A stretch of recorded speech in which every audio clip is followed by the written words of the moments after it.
Bom, eu acho que essa emenda ela é muito simples.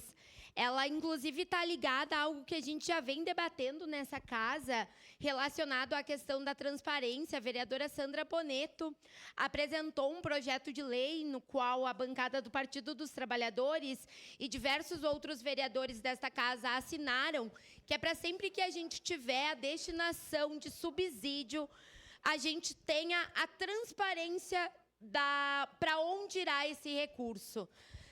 Quando a gente vota subsídio dentro desta casa, mesmo sabendo a importância, como agora é o exemplo da festa da uva, sempre nos causa dúvida do que exatamente será feito com os 6 milhões que estaremos aprovando aqui. Inclusive, para a gente poder explicar para a sociedade que vem nos perguntar o porquê que a gente vota favorável a nesses momentos, a esses subsídios. Então, a transparência ela vem para facilitar o nosso trabalho, o trabalho do Executivo, vem ao encontro desse projeto de lei, que eu espero que logo venha para votação, que a gente possa aprovar, que a gente possa ter isso em todas as matérias que são apreciadas aqui nesta casa, mas enquanto a gente não tem a concretude desse projeto, a gente faz essa emenda aditiva número 3, que é justamente para que a gente consiga fortalecer os mecanismos de transparência, de controle e de fiscalização dos recursos públicos.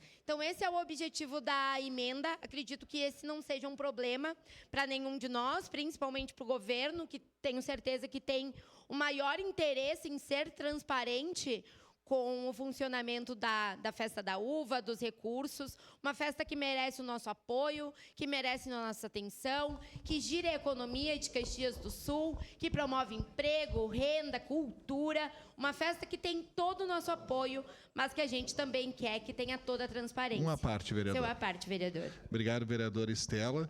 A administração do prefeito Adiló e do vice Néspulo sempre prisma pela transparência, pela abertura de dados, de informações, e certamente não será diferente nesse caso. E por isso orienta a base o voto favorável à sua emenda.